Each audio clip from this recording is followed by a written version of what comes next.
മൈലാഞ്ചി ഇടുന്ന സഹോദരങ്ങളെ താടിക്കും തലക്കുമാണ് സുന്നത്ത്. അതേ സമയത്ത് കയ്യിനും കാലിനും പുരുഷൻ മൈലാഞ്ചി ഇടാൻ പറ്റുമോ? അനാചാരമാണ്.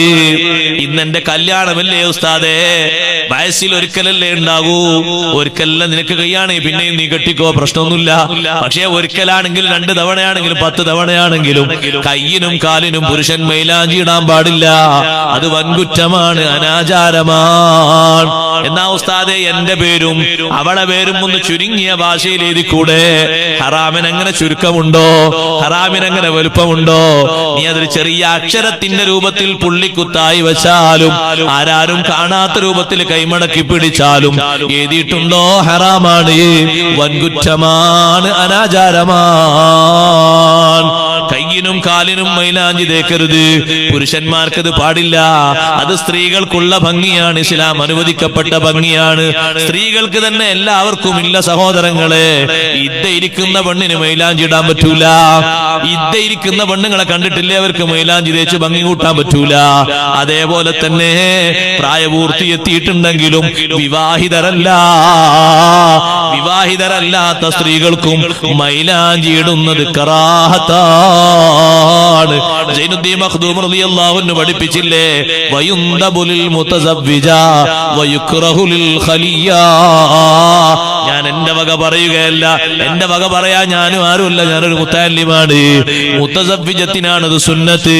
അതേ സമയത്ത് കല്യാണം നടക്കുമ്പോൾ ഒരു അനാചാരം നടക്കാറുണ്ട്. 10,000 രൂപക്ക് മൈലാഞ്ചിക്കെട്ട്. നിങ്ങളെ നാട്ടിലുണ്ടോ എന്ന് എനിക്കറിയില്ല. ഉണ്ടെങ്കിലും ഇല്ലെങ്കിലും കാര്യങ്ങൾ പഠിക്കണം. ഉണ്ടെങ്കിൽ തുടരാനല്ല നിർത്താനാ പറയുന്നത്. 10,000 കണക്കിന് രൂപ കൊടുത്തൊരു മൈലാഞ്ചിക്കെട്ട്. മൈലാഞ്ചി കല്യാണത്തിൽ ആരൊക്കെയാണ് മൈലാഞ്ചി ഇടുന്നത്? അനാചാരമാണ് നമ്മൾ വളർത്തുന്നത്. വിവാഹിതരായ സ്ത്രീകളാണോ മൈലാഞ്ചി ഇടുന്നത്? അൽഹംദുലില്ലാഹ്, സുന്നത്താണ്. ആ സുന്നത്തിന് ഒരുപാട് കൂലി നമുക്ക് ലഭിക്കുന്നതാണ്. മൈലാഞ്ചി വാങ്ങിക്കൊടുത്തോളൂ.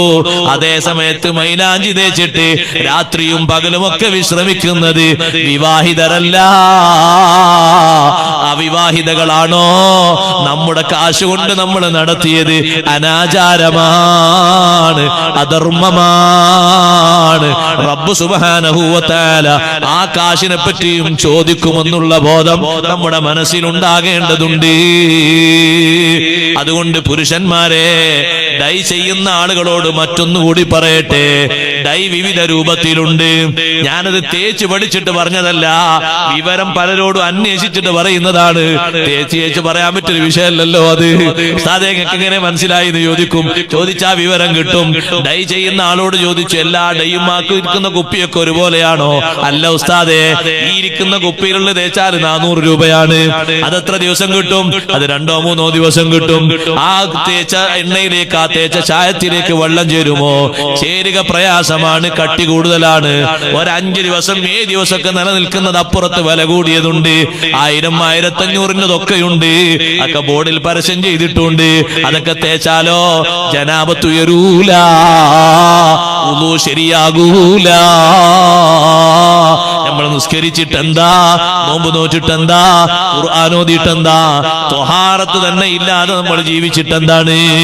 ശുദ്ധി വേണ്ടേ സഹോദരങ്ങളെ?